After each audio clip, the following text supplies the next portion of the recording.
Hello and welcome back to episode 4 of my mini-series, Let's Make Change Happen. Can you believe that we're on to episode 4 already? I don't know where that time has gone. How is everybody feeling? Have you found it beneficial? Has it made you look at things in a different way? Are you feeling more positive?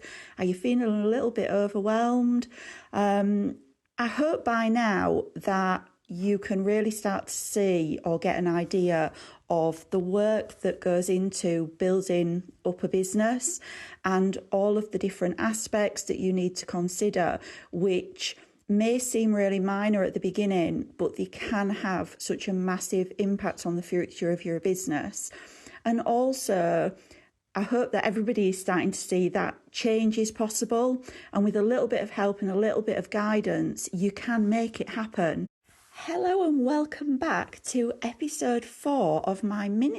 If you're also really starting to get the feeling by now that the work that you put in right at the beginning is going to stay with you and reflect on your long-term success, then you're getting it.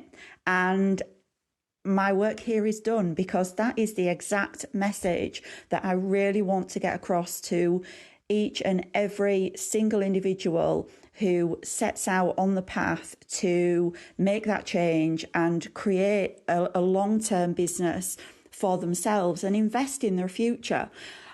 So what we're going to be throwing in the mix today? Well, today we're going to be talking about something that so many people don't even give a second thought to when they very first start out. And it's probably the one thing that leads to so many people actually having to give up before they've even given their business a chance. If you're also really starting to get the feeling by now, one of the main reasons I think this gets forgotten about or overlooked is because whenever we start something new, we're always quite motivated. We kind of want to jump in their feet first. We're probably already juggling lots of different other aspects of our lives because we're maybe still working, or we've got children, or we've got prior commitments. But it is really important that we just take a step back and we don't get too carried away in the beginning, and we don't get too far in front of ourselves, because obviously there is a lot of work to do, as we're finding out. But one of the most important things that we've got to be realistic about, and we've got to give consideration to, is actually how much time we have to spend realistically building up our business. So why is that so important? Well, today we're going to be talking about one of the main elements. One of the main reasons I think this gets forgotten about or overlooked is that are going to contribute to your success, particularly if you're online. And it comes as a whole package, because what we're talking about today, we'll continue to talk about this on many more pods to come, I'm sure, because your business literally is going to depend on it. It's what keeps everything together, and it's what's going to keep your business moving with the times and keeping up with change, and basically serving your audience and building that community. So does anybody have any ideas on what I'm talking about? What do you think it could be? Right, I have no patience at all. I'm a very impatient person, so I'm just going to spill and tell you. Okay, so today we're going to be talking about consistency. Now, I'm sure that you've probably heard 1,000 or 2,000 people already talking about this before, and in fairness, it is for really good reason, that are going to contribute to your success. Consistency really is the key to establishing yourself as an authority for your community and your audience. And that's really what we're looking to do, especially when we're creating an online presence. We want to be the go-to person, or one of the go-to people within your chosen sector. So whether that is health, wealth, mindset, fitness, motivation, you want to crop up in your community's mind every single time they think about it. Every time they're having a conversation with somebody over a coffee and it crops up, you want to be in that conversation. You want them to say, if you want to know about that, have you seen this page? Have you visited this site? Have you seen those resources? That's what we're really working towards. Consistency is also key to not only attracting, but even more important than that, consistency really is the key to establishing, retaining that audience that you've already worked so hard to build up and put together, because you've got to keep showing up. We talked about this in an earlier pod. Even on those days where it's hard, and even on those days where you struggle, because we all get days like that, that's when the consistency is key. That's when we talked about identifying your why and using that as your motivation, because every single element of your business requires you to be consistent. You consistently need to be reevaluating that message that you're sending out to people, for those resources that you're bringing in to solve that problem, to offer that solution to people. And you constantly need to be updating the information and the services and the products and the quality of everything that you're bringing to the table, retaining that audience that you've already worked so hard. So throughout the following episodes to come, we are going to be delving a little bit deeper into lots of different areas and the need and the importance of being consistent in those areas. But for today, because we can't focus on everything all at once, today we're going to be focusing on consistency within your social media presence. So if you remember that I said last episode that, Instagram, TikTok, YouTube, Pinterest, various social media platforms are where your audience is hanging out. And it's really important that you continue to deliver on those platforms, because the harsh truth is that if you don't, somebody else will. Now, obviously, you've probably seen a lot of controversy surrounding this, because there are lots of people giving you different advice about how often you should be showing up on social media. So throughout the following episodes to come, we are going to be delving, and there's lots of conflicting advice on there, because different things work for different people. So you'll get some people telling you what you should be doing before and after you post. You get some people telling you that you should be standing on one leg with your finger on your nose and your head out the window when you post. It really does go from the sublime to the extreme in a lot of examples. One of the most popular ones that I see all the time, and I'm sure you've probably seen it as well, is that lots of people are telling you to post a minimum of 3, maybe up to 5 times a day. Seriously, wow. I mean, unless you are literally focused on this and you have time to do this 24/7, let's be honest, who really has the time or even the brain power, to do that? And if I'm being honest, because I've tried it, I've tried to do it, I've tried to follow the advice, and for me, it really just is unachievable. And there's lots of conflicting advice on there, and it's not just about the time. I've got to be honest, like I've talked about before, whenever you put anything out there, it should always bring some value, something to your audience. And I genuinely believe, and I've learnt this over time myself because I've made the mistakes myself, that it really is quality over quantity the majority of the time. So if you just get into the rhythm of churning out posts purely to meet that daily quota, genuinely, before long, from experience, I can tell you that it really is going to reflect in your post, and you're actually going to end up achieving the complete opposite of what you're setting out to do, because you're not giving anything substantial in your message for people to really get their teeth into and want to come back and hear more. And it's not just about the time. I've got to be honest, there are lots of different tools out there to help you create content. And before I say this next part, I want to make it really clear that I'm not against it, but kind of watered down AI generated posts are really blatantly obvious when you know what you're looking for. And although they are a fantastic resource and they can be really time saving, you need to use them in the right place at the right time. Because if you don't, and you constantly use them just to keep up with posting 3 to 5 times a day, Even when you become a little bit more confident and you start trying to inject more of yourself into your posts, people by that point are probably just going to scroll past, because they are just going to think that it's just going to be another generic AI generated post again. There are lots of different tools out there. There are lots of different tools out there to help you create content.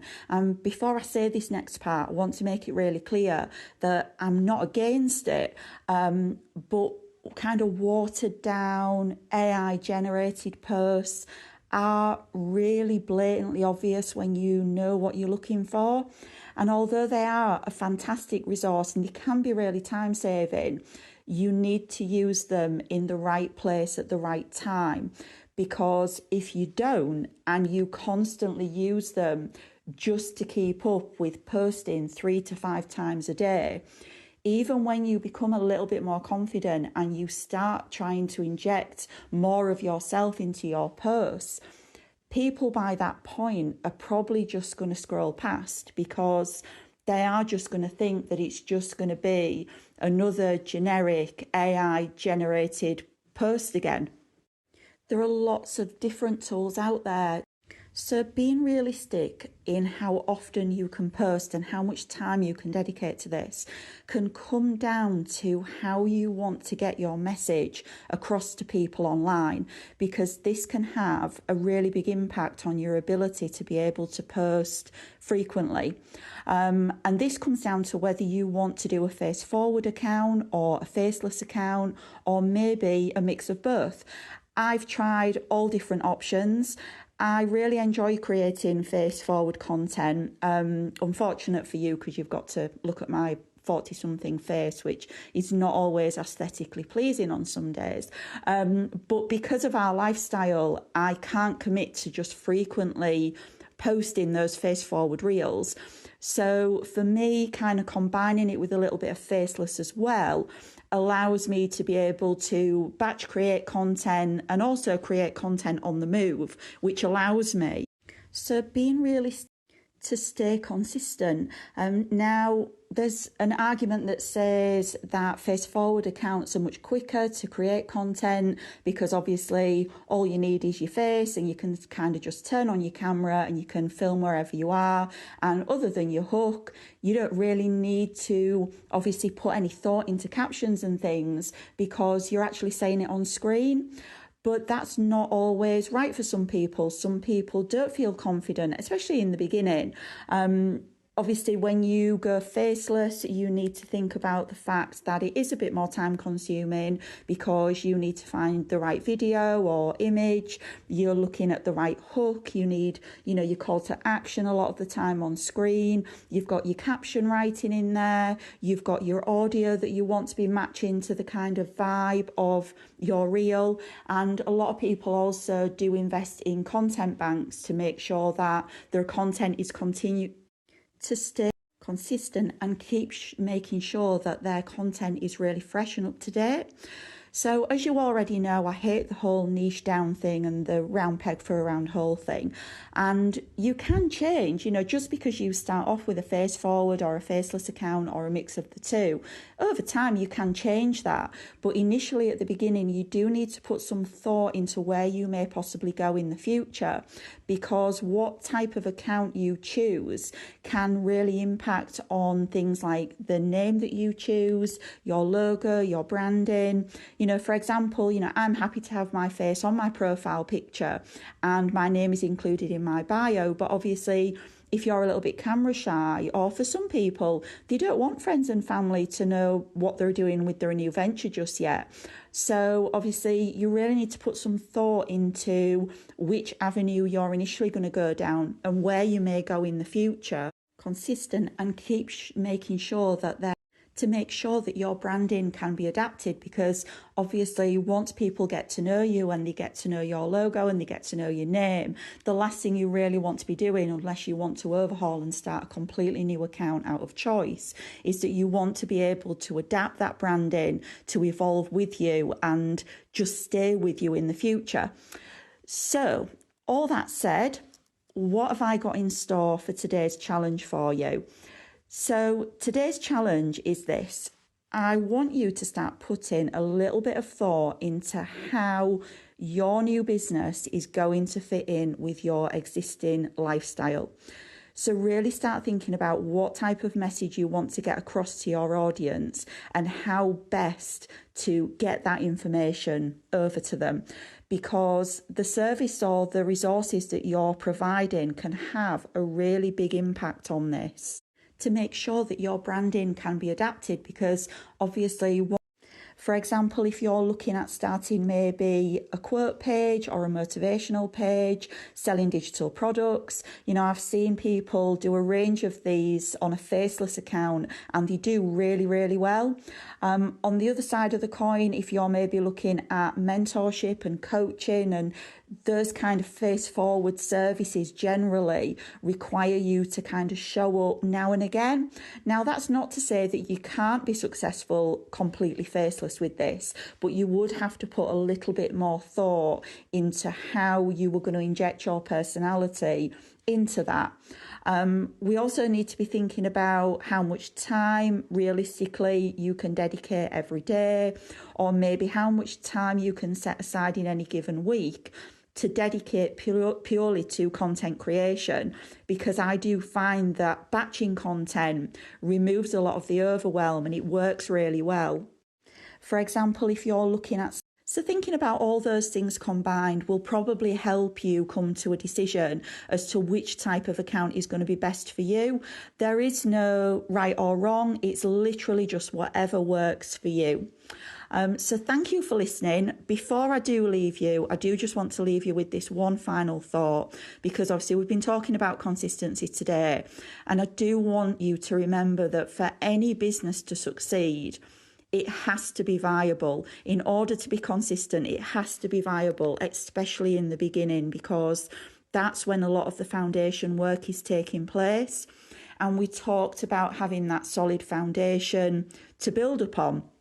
Now, obviously, long term, things could get a little bit more flexible and you could end up with a lot more time to focus on your business. It may be that you can focus on it fully part-time. It may be that you can start working it as your main gig and go full-time. So thinking about all those things combined will probably, because in order for you to have that longevity, and there's that word again that I'm so invested in, it has to be achievable both in the short term and in the long term. So whenever you're making decisions for your business, you need to be making that decision as to whether it's just going to be a short term thing or whether it's going to be adaptable to long term as well. So thank you again for listening. As always, I love to hear your feedback. If you need any help or you want to talk a little bit more about anything that I've been saying today, my DMs are always open. And I hope you can join me for the very final instalment of our Make Change Happen challenge, which is coming up really soon. But for today, thank you very much for being here. Thank you for listening. And until next time, this is me signing off. Because in order for you to have that longevity, and there's that word again that I'm so invested in, we made it. Welcome to the final instalment of our Make Change Happen challenge. I genuinely hope that you have enjoyed this mini-series as much as I have. I've met some amazing people. I've made some fantastic connections, and it's really achieved so much more than I ever expected it to. And that really is down to the support that I've received and continue to receive from you guys. So a huge, huge thank you to kick us off today. But we've officially made it. Here we are. I say part 5. So before we kick off what we're going to be doing today, I thought it'd be a good idea if we just had a really quick recap on where we're at so far. We made it. Welcome to the So taking it right back to the beginning, day one, if we can remember that far back, we started talking about the importance of our why and why that was so important and how that can be a real focus point and a motivation for us along our journey. We've talked about how important it is to find our voice and how important it is to add value to every message that we send out, to convey that to our audience and the community that we want to build. We talked about having the right mindset and that change can actually happen if we have that determination and that want to make that change is strong enough. Last episode, we talked about that vital ingredient of consistency and why consistency is so important. And from the feedback that I've had, I'm definitely going to be delving into a lot more subjects around that in up and coming episodes. So taking it right back to the I really hope that by now you've started to get a feel for what's to come if you are new to the online industry, if you're thinking of starting possibly a passive income journey online, or even if you've already started your business and you've kind of hit a bit of a brick wall. I hope that maybe just taking a few steps back and covering those basics again has been really, really helpful. I know for some people it may have been quite overwhelming, and you know what, that's okay, because I always think that it's much better to go into something with your eyes wide open rather than starting something off the back of somebody else's say so and then actually realising that it's not for you, because by then you can have spent an awful lot of time and sometimes an awful lot of money before you come to that realisation. I really hope that by now you've started to get a feel for what's to come if you are new to the online. Now we've put in all that hard work, it's time to let loose a little bit today and finish off our challenge by getting our creativity on. Now don't get too excited because I'm not letting you off the hook that easily. This is still something that is really, really important, and it's also something that again it has to be consistent and it has to be thought about, because it's really not something that you can easily change down the line. Now, as you already know, I have absolutely no patience whatsoever, so I'm not going to go through the whole can you guess what it is yet. Today we're going to be talking about branding. So why is branding so important?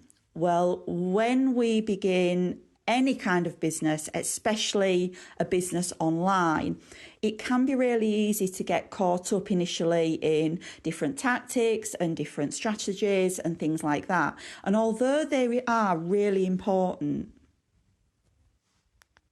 here's the thing I need you to remember. Your branding is going to be the continued face of your online presence. And it's absolutely crucial for so many reasons, particularly if you're not going to be showing your own face and you are going to be relying on your brand to represent you, represent your personality, and represent what your business is all about. So, for example, let's talk about something really popular that we can probably all recognise every single time we drive past one of these places on the motorway or in a new town. My little boy, it's like a competition. We have guesses as to how long it's going to take him to see it, and you can guarantee that before we even get within 50 feet of it, he's shouting out, "McDonald's!" Here's the thing I need you to remember. One of the first words that I remember my daughter actually reading, this is a bit embarrassing, is the word Tesco, because she saw it on like an advertising banner as we were driving along. And that really is the power of branding. And it covers two vital components. So it's your name, which is obviously really important, and also your logo, which your colours and your logo can end up overtaking your name and actually being probably more recognisable. So why is branding really that important? Why do you need to focus on it in the beginning? And what's the risk of getting it wrong? So I'm going to break it down a little bit here for you. Your brand is more than just a basic logo or choosing some colours that you like. It really is the core essence of your business.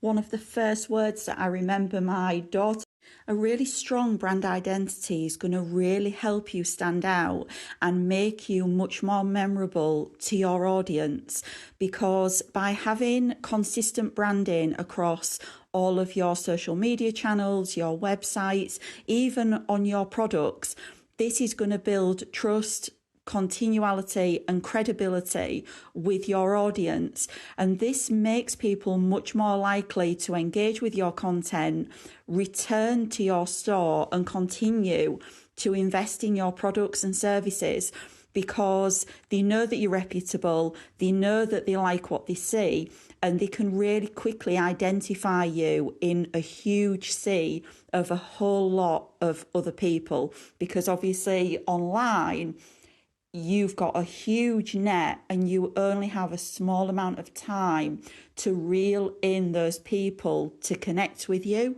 A really strong brand identity is your brand's going to communicate who you are, what you stand for, and probably more importantly, why you're different from everybody else, what sets you apart from everybody else.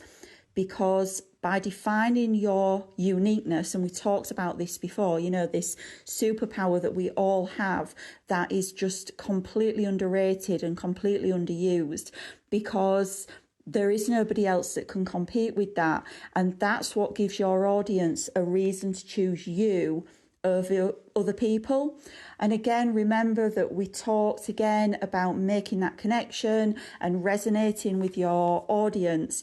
That could be because of your brand story. It could be because of your values. It could be your commitment to just continuously offering that quality and that value.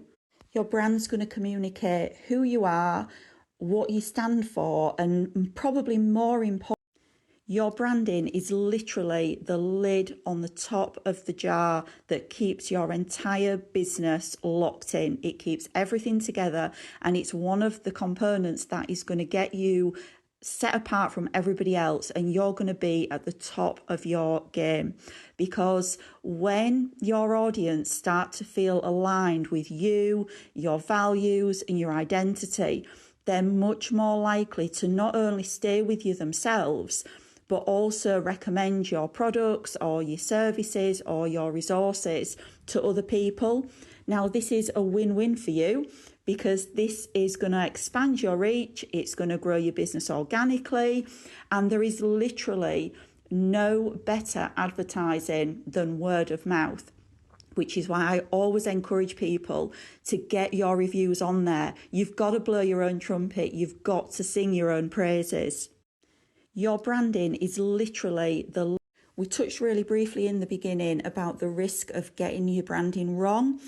And the problem when we don't put enough thought into this part of the process, and it's really easy to get carried away because you kind of start experimenting with different colours and different logos, and you do tend to sometimes get drawn to something that you think just looks nice, or it's quite vibing at the moment, or it's quite on trend.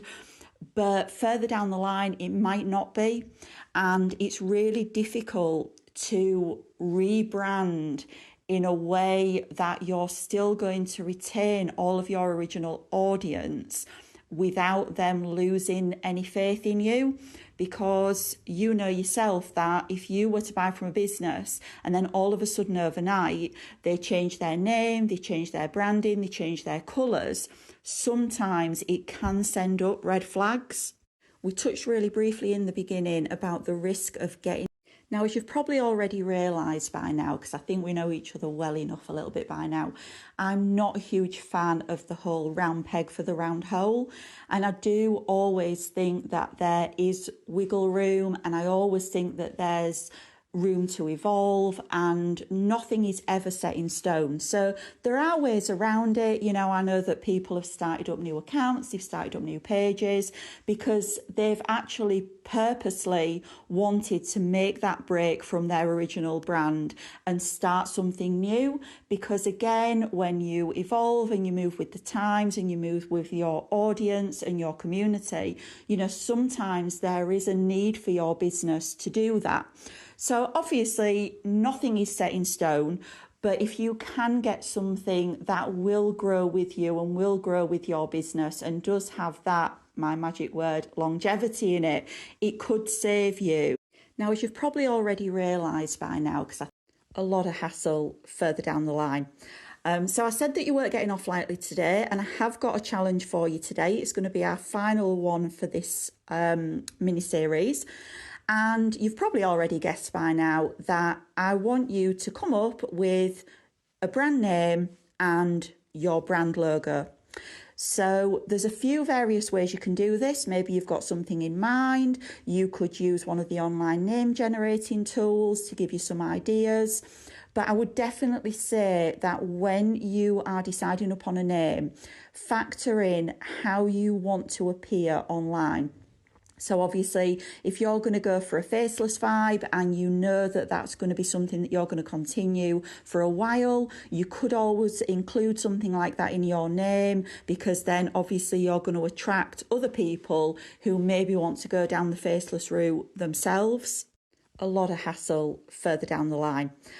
So I said that you weren't getting off. Alternatively, you could do some research into keywords surrounding the sector that you're in. So, for example, you can use, again, keyword search facilities and tools online. So if you were going to do a faceless account and it was going to maybe be about travel, you could go with something like Faceless Adventures Worldwide. Then anybody searching for faceless accounts, anybody searching for adventure holidays, anybody searching for travel, you're much more likely to come up because you've got 3 shots at different searches to appear in. So it's always worth just trying to kind of incorporate your theme and what you're about into your name. Now, in saying that, it can be a little bit of a 50-50 balance, because obviously we need to be careful that we're not. Alternatively, you could do some research into keywords, alienating a whole host of people. So we talked about obviously niching down and how it makes the hairs on the back of my neck stand up, because you kind of back yourself into a corner. And you see it a lot more probably in the wealth niche online at the moment. So you'll get somebody who maybe calls themselves the money-making mum. And while this is a great name and it's excellent for reaching people who want to make money and who are mums, you've got to kind of then think, well, that's just one specific target audience. What about the dads? What about the nans, the granddads, the students, the people who don't have any children? The name of the game in business is to attract as many different audiences as you can, with as many different dynamics as you can comfortably kind of fit, alienating a whole host of people. So we talked about obviously. Now, obviously, some people do direct their business and certainly their online content to one specific audience or another. And if that's what works for your business, then you should absolutely do that 100%. But remember that we were talking about the risk of getting your branding wrong and not looking at the long term as well as the short term. And what I've noticed right now is happening online is that a lot of people who focus their branding and focus their name around one specific target audience, for example, mums, are now having to kind of backtrack and make that shift. Because obviously it's not just mums who are in the industry now. It's not just people who are stay-at-home mums. It's not just people who were working mums and wanting to spend more time at home with their children. Because obviously now dads want to do that as well. Grandparents want to retire earlier. Students want to pay off their student loans much earlier. Now, obviously some people do direct These people are now literally having to almost completely rebrand to accommodate that changing tide. So again, it's just something else to bear in mind. Another little tip that I will give you from my own experience, again, looking in the long term, when you're coming up with your brand name, it's a really good idea to just check if there are any existing websites or businesses that already have the name that you want to use, because there is going to be absolutely nothing worse than building up an excellent brand and a great reputation online, deciding that you want to expand and go with your own website, and then finding that somebody has literally taken all of the domain names that relate to your name and your business. So one thing that you could do, these people are now literally having to almost completely rebrand. And obviously, we can only future-proof so much. And again, I am a big advocate of not getting too far in front of yourself in the beginning. But if a website is something that you're really thinking of, you may want to get into in the future, because I know that I did. Something that I did right at the beginning was actually to purchase a domain name. It was about £10 for the year or something like that. Obviously, I did go on to build my own website, and I still have that name now. And I am really glad that for the sake of that £10 that I did that, because that has allowed me to continue that branding right across my social media pages and through to my website. So once we've got our name in order, it's time to think about brand colours and logos. Places like online tools like Canva are free. And obviously, we can only future-proof so much. And again, I am a big advocate of, they have lots of ready-made template logos for you to kind of put your own stamp on, quite literally. In my opinion, for this particular element, simplicity sometimes is key, especially when it comes to the number of colours that you're using. There's a rule of thumb that says that lots of successful brand logos only use kind of 2 to 3 colours. Some may use just one primary colour, so it's more easily identifiable, and it's also easier to replicate across different platforms. Again, what some people make the mistake of doing is they maybe get a free trial of Canva Pro, they mock up this absolutely amazing logo, they use this amazing font, they use these really cool colours, but then when it comes to replicating it further down the line, unless you want to continue paying for that Pro membership, you can't access that font and those colours and those designs anymore. So simplicity is definitely the way forward. I genuinely would absolutely love to see what you come up with, whether it's a new business for you, whether you have been inspired just to do a little mini overhaul, maybe you have done a complete overhaul and you've gone with a completely different aesthetic and a different vibe. Whatever it is, please do tag me in or send me a picture, because I would really, really love to see it. And that brings us to the end of our mini challenge and our mini series. It's been absolutely fab. I will definitely be back very soon with some more Instapods. If you have any suggestions, any ideas, anything that you would like me to cover, literally my business is your business, and I want to give you what it is that you need. So please do get in touch. Forward. I am genuinely rooting for each and every single person who has been kind enough to tune in and come along on this challenge with me. Please remember, anything worth having is worth putting the effort in for. I hope that you'll join me again. I'm going to be back again very soon. But for now, until next time, this is me signing off.